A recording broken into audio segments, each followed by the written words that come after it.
Posso, Presidente? Bene, allora possiamo riprendere. La parola alla parte civile. Grazie. Come avevo anticipato, il mio intervento sarà molto breve, anche perché dopo la lunga, attenta e minuziosa ricostruzione da parte della Procura della Repubblica non ho molto da aggiungere né sul fatto né sugli argomenti di diritto rispetto a quanto è stato già compiutamente evidenziato e che condivido in tutti gli aspetti. In particolare anche sul punto che può sembrare un pochino più scivoloso, insomma, per il presente processo, che è quello relativo all'ordinanza del 3 novembre scorso. Ordinanza che è correttamente motivata in base a quella che è la giurisprudenza, che però si basa su una valutazione degli elementi di fatto, così come dice la giurisprudenza. Elementi di fatto che ci sono stati evidenziati e rappresentati dalla Procura della Repubblica, che diciamo è il dominus rispetto alle scelte che vengono fatte in relazione a quello che è lo stato delle indagini e in relazione a quelli che sono gli elementi per distinguere quando si possa passare da un semplice sospetto a un elemento indiziante. Ci sono poi degli elementi che, dice la giurisprudenza, si possono poi valutare concretamente attribuendo la veste di testimone di fatto, anche di imputato di fatto, ai fini appunto delle cautele per quanto riguarda la garanzia per la testimonianza, anche a chi di fatto non era stato iscritto nel registro degli indagati. La Procura ci ha evidenziato tutte le ragioni che hanno indotto a iscrivere nel registro degli indagati le due imputate rispetto alle quali appunto non è stata dichiarata l'inutilizzabilità, mentre invece la scelta non è stata uguale per le altre imputate. Questo è appunto un elemento di fatto, una valutazione operata dalla Procura sulla base di un principio che è stato ricordato dalla dottoressa Siciliano, che è un principio fondamentale. Da un lato bisogna garantire il diritto delle testimoni a non rendere dichiarazioni autoindizianti, dall'altro però bisogna evitare che si passi all'eccesso opposto e quindi si vengano a iscrivere sulla base di semplici sospetti e non di indizi particolarmente significativi soggetti nel registro degli indagati, con tutte le conseguenze che comporta tale iscrizione. C'è un elemento, il Tribunale ha motivato le ragioni con una motivazione ovviamente fatta ex post in base a tutte le risultanze, comprese quelle che sono risultate anche nel presente procedimento. C'è però un elemento logico che io non riesco a superare, che sottopongo un po' come motivo di valutazione anche alla Corte. Abbiamo sentito che le due imputate, proprio perché avevano degli elementi indizianti forti, erano state iscritte nel registro degli indagati e sono state poi archiviate, e questo ha dato loro l'obbligo, ha reso nei loro confronti l'obbligo di rendere dichiarazione e di dichiarare tutto quello di cui fossero a conoscenza. Quindi si crea, a mio modo di vedere, una sorta, ed è proprio questo problema che mi pongo nel valutare, nell'interpretare l'ordinanza, un problema quasi di disparità di trattamento, diremmo, noi che facciamo anche gli avvocati amministrativisti, rispetto a quella che è la posizione di imputate che sono state iscritte nel registro degli indagati, sono state archiviate, proprio perché si trovavano in una condizione ben più rilevante sotto il profilo indiziario e che sono state quindi tenute a dichiarare il vero, proprio perché per la loro condizione di imputate che avevano già avuto l'archiviazione. Viceversa, per le altre questa situazione, per le quali certamente gli elementi non erano così gravi, precisi e concordanti da farle passare da un mero sospetto alla qualifica di indiziate e quindi da consentire l'iscrizione nel registro degli indagati, si trovano adesso nella posizione appunto per cui le loro dichiarazioni rese nella veste appunto in cui le hanno rese sono comunque inutilizzabili. È un problema logico che riflettevo come si supera. Certamente nel momento in cui si passa da quello che è la norma di legge a quella che è un'interpretazione che la Cassazione giustamente ha detto, bisogna guardare la veste di imputato di fatto e non di imputato di diritto, diciamo, in quanto iscritto nel registro degli indagati, allora l'interpretazione va fatta nel caso concreto, come dice giustamente la Cassazione, come dice l'ordinanza, però il caso concreto porta a questa disparità di trattamento, per cui due situazioni che partono da una posizione analoga ma si differenziano proprio perché per le due imputate la posizione era più grave, tanto che c'era stata l'iscrizione e poi vi era stata l'archiviazione, si trovano ad avere un trattamento diverso e diciamo deteriore rispetto alle altre. Questo a mio modo di vedere rafforza la richiesta che ha avanzato la Procura di rivedere in qualche modo gli effetti dell'ordinanza, che certamente è motivata sulla base di una giurisprudenza ben precisa, che si basa su una valutazione di elementi di fatto, che però la cui soluzione porta a questa che a mio modo di vedere è una distorsione logica. E anche una distorsione poi pratica, perché si hanno appunto una disparità di condizione rispetto a situazioni diverse ma a situazioni più gravi per quanto riguarda le due imputate. Quindi per questo appunto mi associo a quanto detto dalla Procura della Repubblica, così come mi associo riguardo a tutte le altre considerazioni e richiami giurisprudenziali anche in materia di reato di corruzione in atti giudiziari. La giurisprudenza è pacifica e nota, per cui in realtà non sto a dilungarmi, se non a richiamare la giurisprudenza che in questo punto riguarda invece la determinazione del danno, che è il punto che riguarda la costituzione di parte civile, rispetto alla quale vorrei appunto dire due parole. Per quanto riguarda il reato di corruzione in atti giudiziari e il reato di falsa testimonianza, la giurisprudenza è assolutamente univoca nel riconoscere la legittimazione alla costituzione di parte civile della Presidenza del Consiglio, in quanto ente esponenziale danneggiato dalla lesione posta sia dalla corruzione in atti giudiziari sia dalla falsa testimonianza a quello che è l'ordinato e leale e corretto svolgimento della funzione giurisdizionale. Quindi c'è una lesione che viene vista come una lesione alla collettività rappresentata dalla Presidenza del Consiglio dei Ministri, che appunto per questo è stata ammessa alla costituzione di parte civile. Il reato è un reato particolarmente grave proprio perché si mina una delle funzioni fondamentali del nostro ordinamento, la funzione giurisdizionale, si fa con la falsa testimonianza e si fa col mercimonio della testimonianza, un mercimonio di una funzione che è una delle funzioni costituzionalmente riconosciute, delle funzioni più alte. Quindi il risarcimento del danno è pacificamente riconosciuto ed è riconosciuto sia come danno di carattere patrimoniale sia come danno all'immagine, perché quello che più importa è il fatto che si crea attraverso il mercimonio della funzione di testimone, sia attraverso la falsa testimonianza sia attraverso la corruzione in atti giudiziari, si crea una lesione a quello che è l'interesse dell'ordinato svolgimento della funzione giurisdizionale. Il danno all'immagine è un danno che la giurisprudenza riconosce possa essere liquidato anche in via equitativa, sia nella forma del danno patrimoniale vero e proprio, cioè quello che la giurisprudenza dice essere il prezzo necessario per ridare credibilità all'ordinamento, sia nella forma invece di danno non patrimoniale, danno di carattere puramente morale, che deriva appunto dalla lesione all'immagine dell'amministrazione statale, in particolare della funzione giurisdizionale. Questa difesa, il processo è stato molto lungo, molto complesso e così come per scelta anche per altri procedimenti non ritiene e non ha ritenuto di appesantire ulteriormente il processo con prove particolari in relazione all'ammontare e alla liquidazione del danno, anche perché appunto la giurisprudenza pacificamente ammette che lo stesso possa essere liquidato in via equitativa. Quindi si chiede la liquidazione del danno proprio sulla base di una valutazione equitativa che si chiede al Tribunale di operare.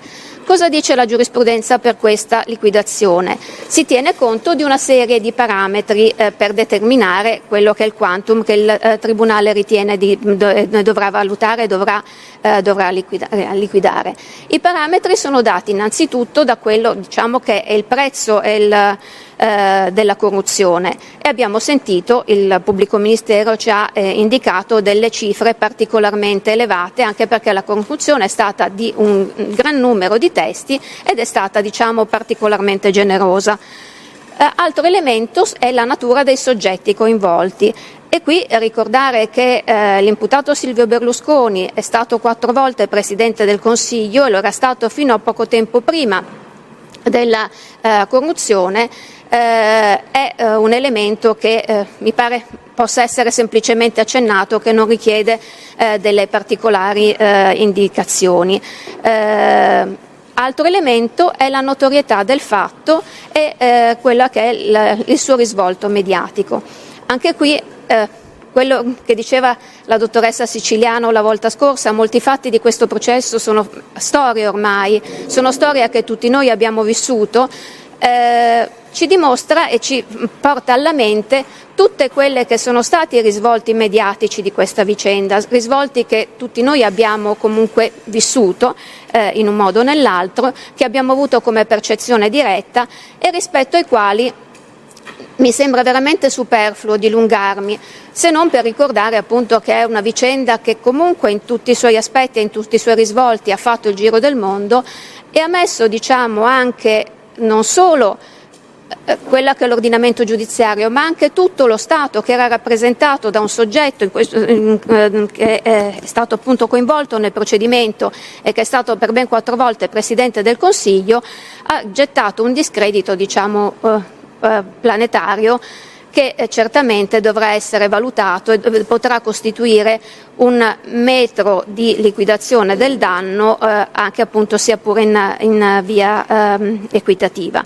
Oggi per esempio mi è venuto alla mente quando il pubblico ministero ha ricordato che gli appunti l'architetto da passare all'imputata erano scritti sul foglio della Presidenza del Consiglio dei Ministri. Ovviamente è una banalità, ma per ricordare come appunto chi svolge una funzione ha anche degli oneri particolari di comportamento. Non si tratta della corruzione del singolo soggetto, del singolo funzionario, che magari certamente è gravissima, ma che comunque ha un risvolto mediatico sicuramente inferiore e dà un discredito inferiore all'amministrazione. Purtroppo la natura qui degli imputati coinvolti, in particolare dell'imputato Berlusconi e la sua carica istituzionale, hanno provocato quel discredito che tutti noi abbiamo conosciuto, quel discredito planetario che dovrà certamente essere valorizzato. La liquidazione del danno appunto si chiede in via equitativa. Si chiede comunque che, al di là di quella che sia la valutazione che il Tribunale vorrà effettuare, venga riconosciuta una provvisionale che io ho indicato per quanto riguarda il reato di corruzione in un importo, indicherei, salve ovviamente le diverse determinazioni del Tribunale, di 10 milioni di euro. Mi pare che alla luce degli elementi che ho esposto sicuramente si tratta di una valutazione che possa avere una credibilità, diciamo, nel presente procedimento, proprio come liquidazione provvisionale, salvo poi quella che eventualmente sarà la valutazione del maggior danno. Questo per quanto riguarda i reati di corruzione, mentre per quanto riguarda le false testimonianze indicherei una provvisionale di 500.000 euro in via solidale tra le parti. Anche qui le false testimonianze abbiamo un po' sentito durante tutto il processo comunque la particolare gravità e l'esosità anche delle richieste che sono state fatte in relazione a queste testimonianze.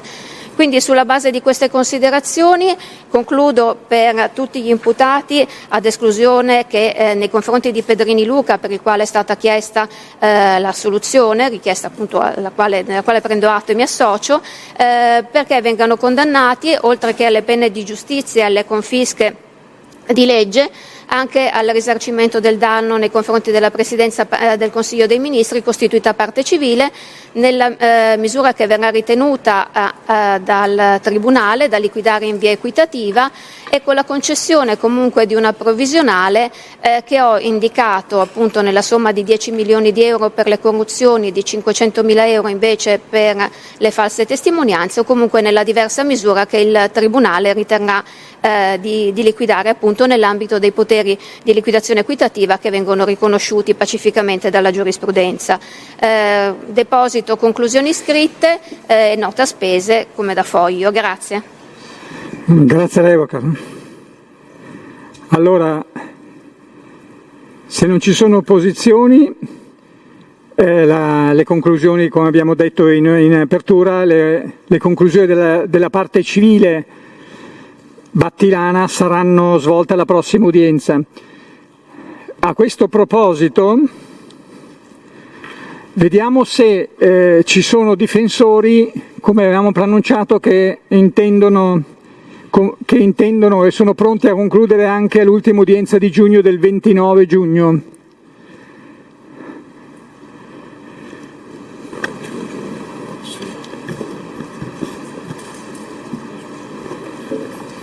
Sì, Presidente, non il 22, quindi chiaramente. No, il 22 si era riservato un'eventuale conclusione dell'accusa.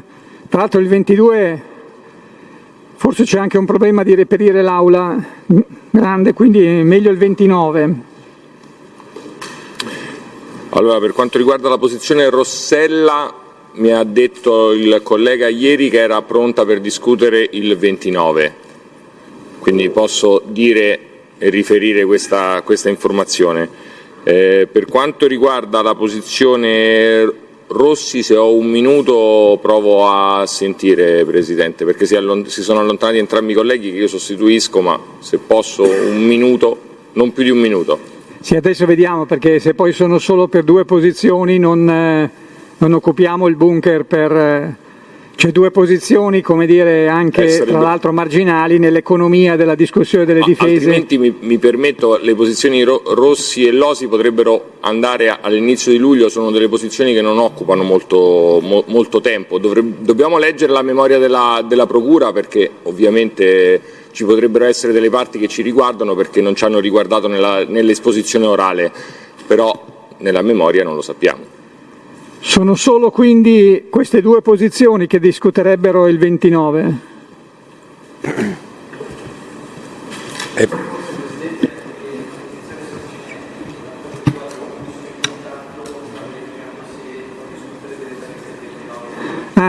Vabbè, allora.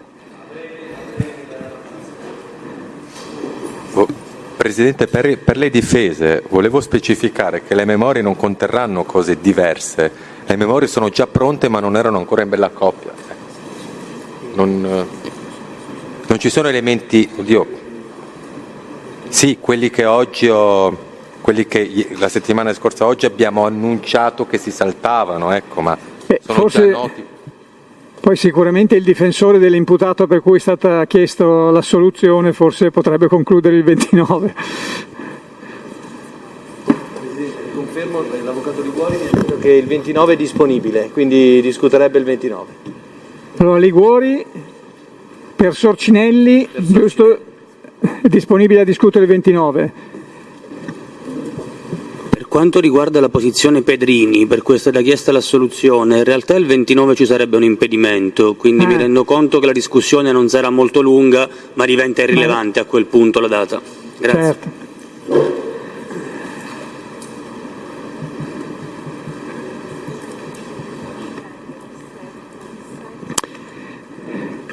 Bene, mentre i difensori riflettono sulla possibilità del 29, volevamo noi chiedere con il consenso delle difese di poter interloquire nelle more della prossima udienza con l'ufficio del pubblico ministero al fine di completare materialmente il fascicolo, perché può darsi che per adesso lo studio che stiamo facendo in vista della discussione ci siamo resi conto, magari è un errore nostro, che mancherebbero dei corpi di reato, 2 o 3 corpi di diciamo deposizioni ritenute false, non le troviamo nel fascicolo cartaceo.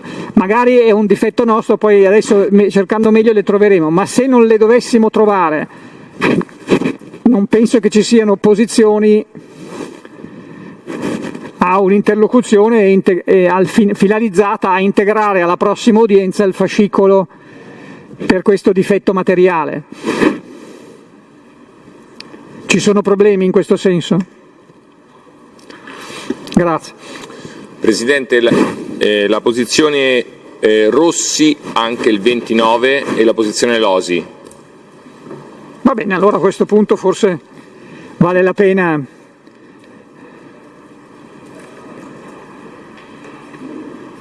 e così concluderà anche la parte civile, concluderà prima la parte civile battilana, il 29. Presidente, scusi, ma quindi il 22 non c'è? Ok. 22 cancellata.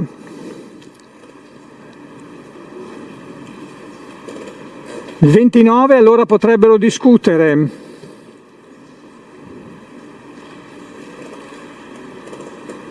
Losi, Rossi e Sorcinelli, giusto?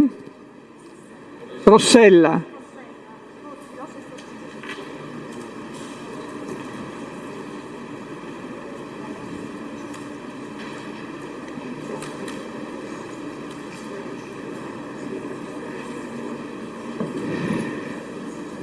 Allora, e poi la parte civile, ovviamente.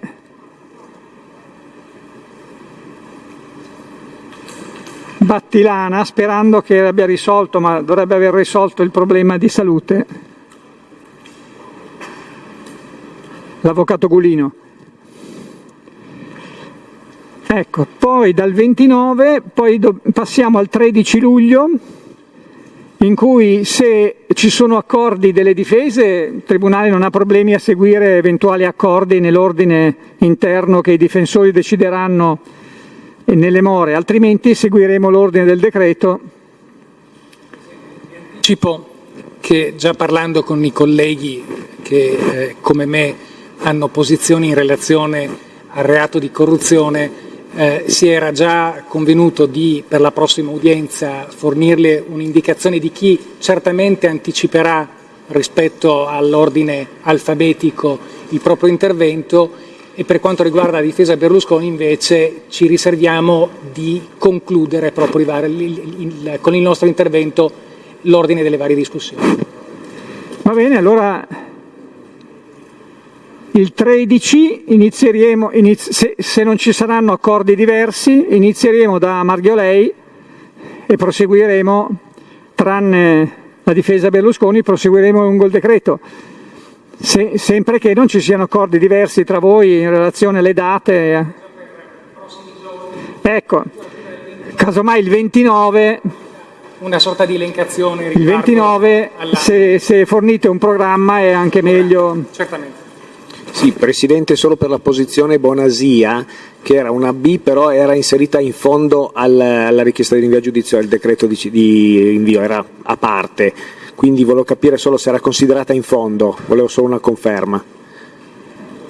Sì, no, era solo per capire, perché cambia di parecchio, perché sì, sono nel decreto al primo o all'ultimo. Separato, che però è stato riunito, quindi in teoria dopo la riunione è un unico decreto, cioè in teoria... Quindi è l'ultima allora, inserita in fondo, va bene. No. Nell'elenco è l'ultimo e quindi la lasciamo per ultima. Va bene, grazie. Ovviamente prima di... Va bene. Se non ci sono altre questioni possiamo dichiarare terminata l'udienza e ci vediamo il 29 in quest'Aula. 9:30. Grazie.